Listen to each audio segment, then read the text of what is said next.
Stereotype. I think you should have set yourself 60 seconds and then we'd have heard the whole thing. Yeah. I know. It was the 45-second thing that screwed it up. You were hoisted by your own petard. I wanted to ask y'all, what is the big difference in like from American cinema to like European cinema? I'd say, well, this is the thing. This is what we tried to rectify. To go back to my haiku here. Okay. Not enough shit blows up in British films. Really? Most British films are quite quaint and twee and revolve around nice villages, and you know, we have a history of making kind of films that are nice and win BAFTAs, and we thought it was high time that we had some more car crashes and explosions. I think you also in European cinema there's that kind of dichotomy of trying to hide your mistress from your wife. Really? Yeah, and within that genre there's not a lot of shit blowing up. Right. Also, unless your mistress or your wife blows up.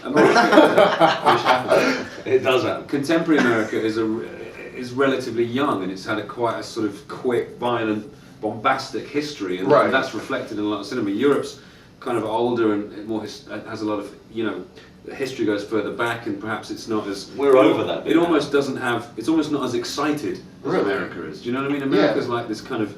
A hell of a lot's happened in a very short space of time, and that's really reflected in its culture. Right. Whereas, you know, when you see films from Europe, it's often that's why we do films that are kind of like, you know, period pieces. Right. Although we have an equally sort of colourful history, but it's kind of perhaps over a longer time. I don't know. It's like we're over that period now. If you'd seen films in the 14th century, it was all about it was all battle axes and blades. You know, we're out of that. Period. Well, that's interesting because it does seem like everything kind of goes in cycles. It's sickly. Like these glasses weren't cool in '99, but I brought them back. You know what I'm saying? Yeah. Like, You're rocking a kind of what I would call, I'd say 84, 80, maybe before 84 look. Can I throw down what I hip-hop? think?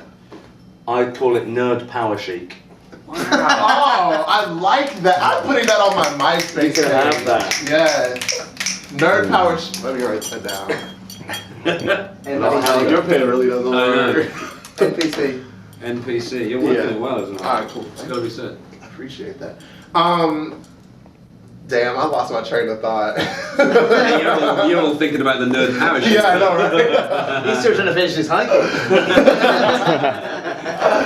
I think that, I want to tell you guys I love the film. I thought that it was brilliant. Like, seriously. And I think the thing is, like, for me being American, I'm so used to American cinema that anything that's different is refreshing.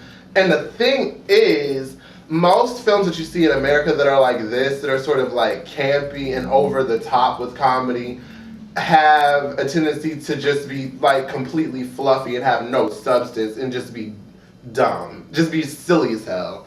Whereas this film is silly as hell, but at the same time it balances an amount of substance with it, and it gives you something to think about. So I commend you all, you know, you guys for playing your roles the way you played them. I thought it was very effective. Well, that is exactly what we intended to do, and so kudos to you for getting it. You know, we wanted to make a comedy that was kind of, you know, had more than just jokes. It had characters as well and a story, but it was also, like you said, very silly. Right. And it's an action film. It's a proper action film. Did you guys study like Bad Boys and all those movies? Look at that poster. That's the only thing I studied. Look at the poster. I thought I was gonna die when y'all were like, oh, like you jumped into. We had to attend Smith and Lawrence University to get yes, to get it. The Royal Smithsonian Institute.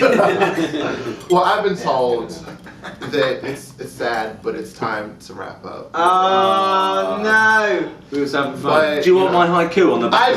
I do. Yes. I want all that good stuff. There you go. Do you guys want my haiku? Yes. That's what only if you finish. Unfinished symphony. Okay. Yeah, it's like an unfinished symphony. That's good. It'll be worth more on eBay in years to come when you're famous. And Exactly. it's like, this is one of DJ Stereotype's early haikus. I'm gonna sign it for you. Unfinished. Rip it 3 ways and no, this one. And then we'll never. Why don't we rip it 4 ways, and then the next time we will meet, we can put them together, and something will happen. Imagine Do you guys want to It'd be like the last minute. Do you guys want to like hide it somewhere and come back? Yeah, let's do that. Okay, come on, guys. Let's hide. Oh no. Hide the haiku. Oh no, we're gonna hide the haiku, everyone. Behind that picture. Isn't the haiku a euphemism for something? Behind it too soon. Oh, there you go. There you go. Right, here we go. Anybody that You guys can't see that. A little bit. Okay.